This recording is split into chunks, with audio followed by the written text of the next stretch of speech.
So, migraines triggered by allergies can be one of the worst. Sometimes an antihistamine helps, but it seems like nothing really takes it all the way away or for very long.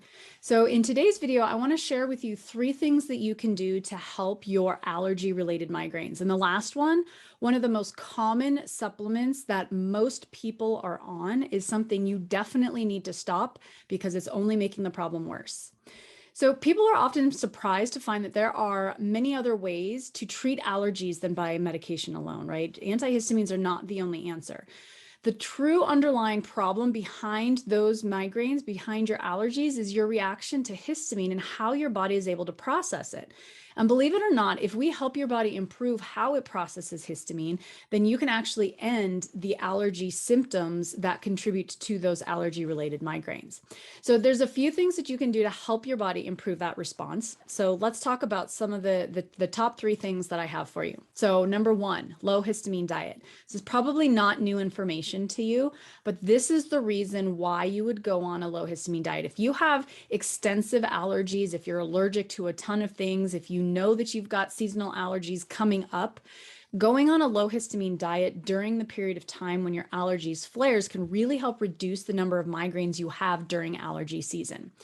So let's talk a little bit about what a low histamine diet looks like. There's 2 kinds of high histamine foods. There's histamine containing foods. These are foods that actually contain histamine that will trigger a migraine. Number 2 is foods that release histamine in the body. So they don't necessarily contain histamine, but they actually cause your body to release histamine as part of the process. So the histamine issues can come in not only with allergies, but can be a huge, if you have a problem breaking down histamine in your gut, that can be a huge trigger for IBS type symptoms and abdominal issues as well. So if you have this trifecta of migraines, allergies, and gut issues, histamine is likely going to be a pretty big component for all 3 of those things. So the worse your allergies are, the more helpful this kind of diet is going to be.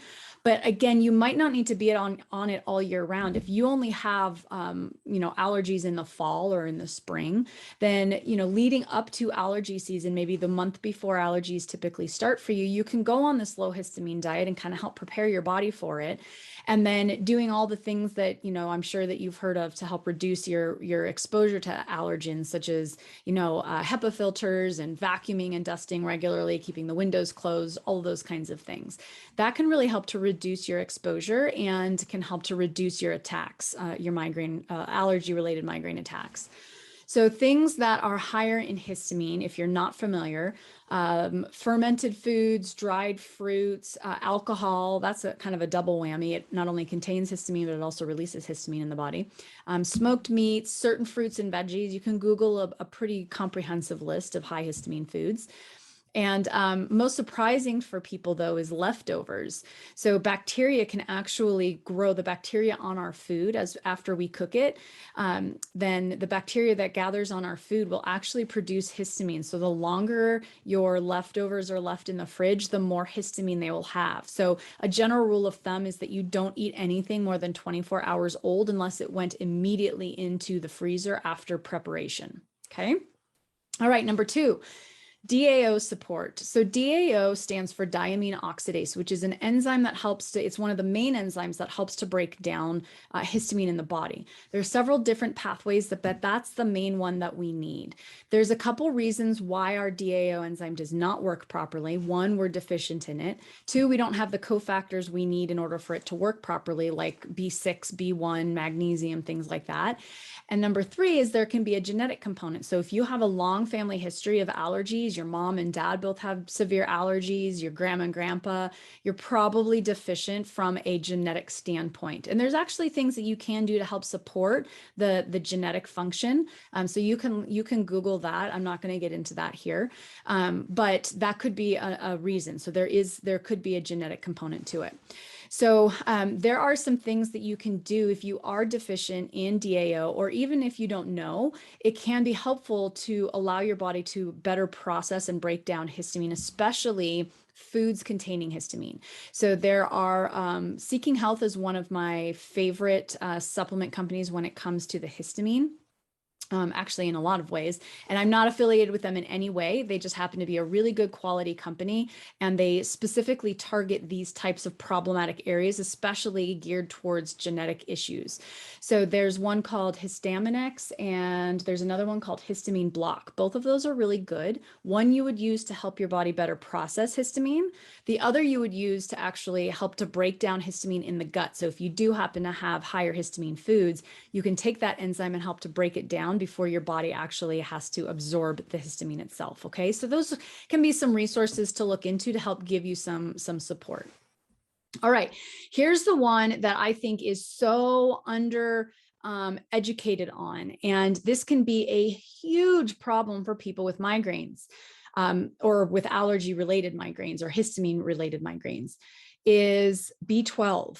So B12, most people are on some form of B12 or they've been worked up for B12 deficiency. Now, not all B12 is bad, but one particular form is. So I've talked about the multiple forms of B12 in various other videos, but I'll recap real quickly. There's 4 different kinds. What I mean by that is it's how the B12 is what the molecule that B12 is attached to. So you have cyanocobalamin. So it's B12 attached to a cyanide molecule. It's pretty shelf stable, but it is a cyanide molecule, so your body has to detox from it. That is found in the cheaper quality supplements because it is much more shelf stable and cheaper to process. But it is more toxic for your body because of that cyanide. Not a bad thing, but if you're already having problems detoxifying things or you know that you've got an issue with that, it's not a good form to be on. But that's not the form I'm talking about. That's actually better than the next one or the one that I'll share. Then there's hydroxycobalamin or hydroxy B12. This one's pretty inert. Most people tolerate it really well. Totally fine to be on it.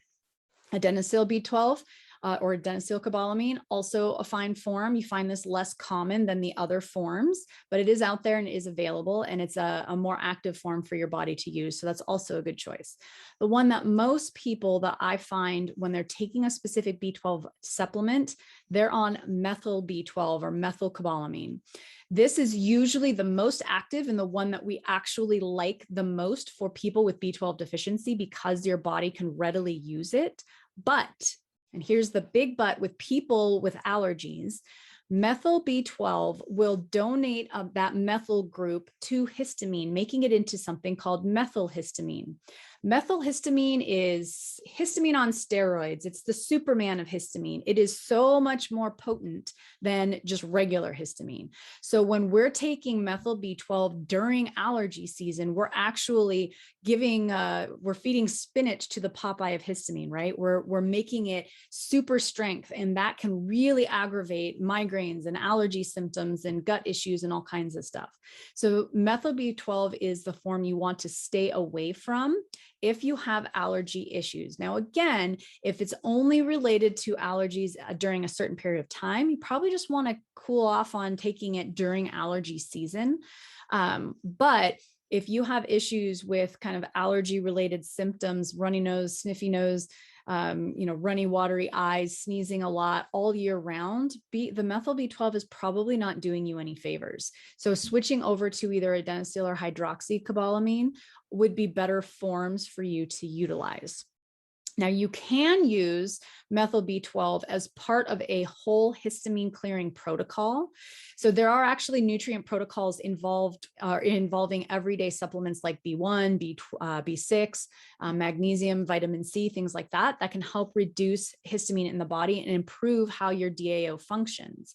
But we have to go about taking those supplements in a very specific order that will work on the parts of the pathway that are lower down. So I almost think of it like a clogged drain, right? You have the drain emptying into the sewer system. Okay, that's the opening of the drain. We got to get that unclogged first. Then we move up into the middle of the drain and we clear out that clog, right? So that way we're not going to have a backup. And then we clear out the clog that's in the house.